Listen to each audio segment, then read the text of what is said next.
Welcome back, everybody. Thank you so much for joining us for part 2 of this coffee talk. In our first coffee talk, we talked a little bit about how we invest in education in our team. In this particular coffee talk, we're going to be talking about how leadership has affected John Mosley and this entire journey. Try to catch me howling at the moon.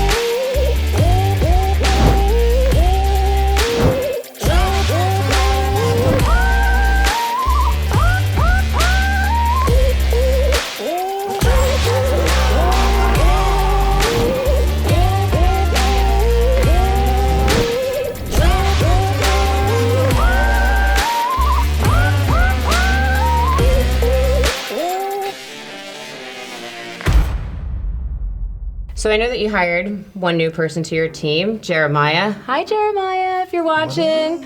But let me ask you this. When you hired Jeremiah, what type of leadership style do you think that you brought when you kind of brought him on your team? What's that type? It's funny. Like with Jeremiah, he's a young, talented dude, worked for one of the biggest marketing firms in Dallas. And I know his family. I know his pops. We both, from around the same area in California. And I was like looking at Jeremiah and looking at this young guy's talent, and I'm like, yo, you could help me. You're a younger mind, and I think sometimes as an older leader, you got to understand you got to put the younger talent around you too, because they're the creative ones. Gotcha. And so I brought Jeremiah on. He's pretty much going to be the brains next to me, and as a leader, it was easy. I called him, we talked. He was like, when you want me to start? I said, when I called you. And for me, that's the type of leadership I have.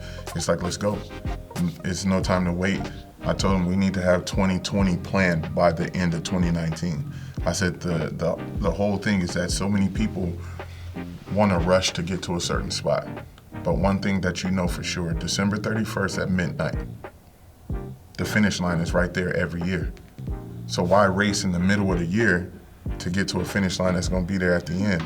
If you're not prepared for what you're trying to do in the next years with your brand or with your company or with your salon or with your shop, then what are you really planning for? Interesting. Now, I'm really curious to see how everything kind of lays out now, because you kind of built this up a little bit. Oh, yeah. Sounds like two dangerous minds have become together as one. Well, it's not even just two, because really it's like the whole team. Like, I take input from everybody. I don't just sit back and say, my idea is the right way. I listen to the whole team and feed off of what they got. So what would you say are 3 attributes that kind of assist you when you are hiring these different team members and the new person that you brought on? What were those key things that you were looking for? Give me 3 of them. One thing is that they're not the same as me. If you have a bunch of people that's the same as you, then what do you have them for? You got the same brain, So that's one thing. Don't be the same as me. Don't try to be me. Be you within what we're doing. Another thing is that they're not afraid to speak up and have that conflict of interest, and then let's talk about it. And then another thing is they gotta have drive and passion. Be a good human being. Like, I could teach anybody a lot of things, but if you don't have that drive, you don't have that heart, you don't have that kind spirit, you don't have that give back in you, I can't teach those things. And so I look for people that have that type of attitude, that go-getter mentality, that that will to fight, that will to do whatever, and that's who I kind of look for. So I know that one thing that you focus a lot on, especially now that I'm able to kind of follow you, and I'm sure a lot of people follow you, with the number count still growing. Yeah, my Insta credit. When it comes to really building that team and making sure that they're there, I know that one thing that you talk a lot about is consistency. So why is that so important to you? Consistency is very, very much important to me, because if you're not going to be consistent at what you do, then nobody's going to believe that you're going to do it. True. It's kind of like Eric Thomas. He wakes up and posts 5 a.m. every day. So I know at 5 a.m. I could go to Eric Thomas' page and there's going to be new content up, because he's consistent at doing that. And I took that away from him. Lil Wayne, he consistently gave out free music to get to where he was trying to go. And so for me, I look at those 2 guys at 2 different fields and say they're dominating their industry because of what they did, and it was just consistency. And so for me, I look at it and I say, if I stay consistent at what I'm doing, I don't care at what pace I'm doing it at, as long as I'm consistent. Some people want to run through life and they just want to miss a lot of stuff. I'm like, yo, I tell my team, like, yo, I'm very patient. And I'm consistent at being patient. Because when it's time to go, then I know that move was calculated. And when that opportunity opens up, then it's time to make that move. It's kind of like a running back that plays football. He sits back and waits for the offensive line to do their job. And when that hole opens up, he has no choice but to accelerate through that.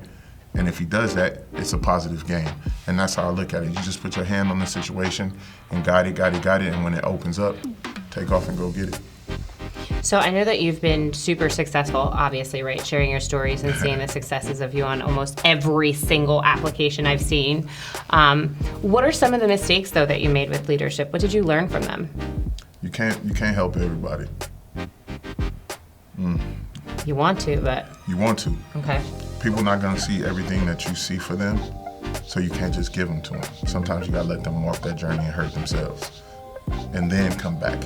You know, that was definitely one. I learned that I can't help everybody. I learned that I can't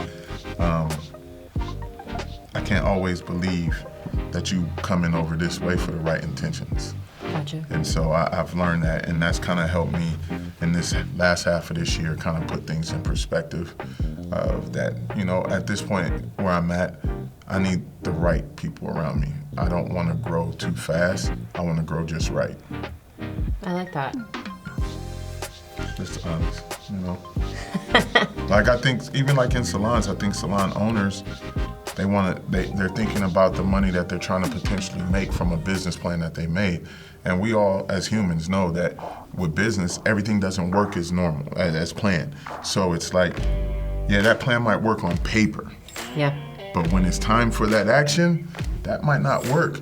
And so for me, it was like, that was kind of what I ran into. So it's like, just stay at a steady pace and bring in what you need, not what you want.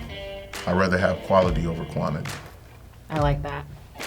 So I hope that you guys learned a lot about leadership. I know I did. Make sure to tune in for part 3, where we sit down with trendsetters like John Mosley to figure out where they get their inspiration.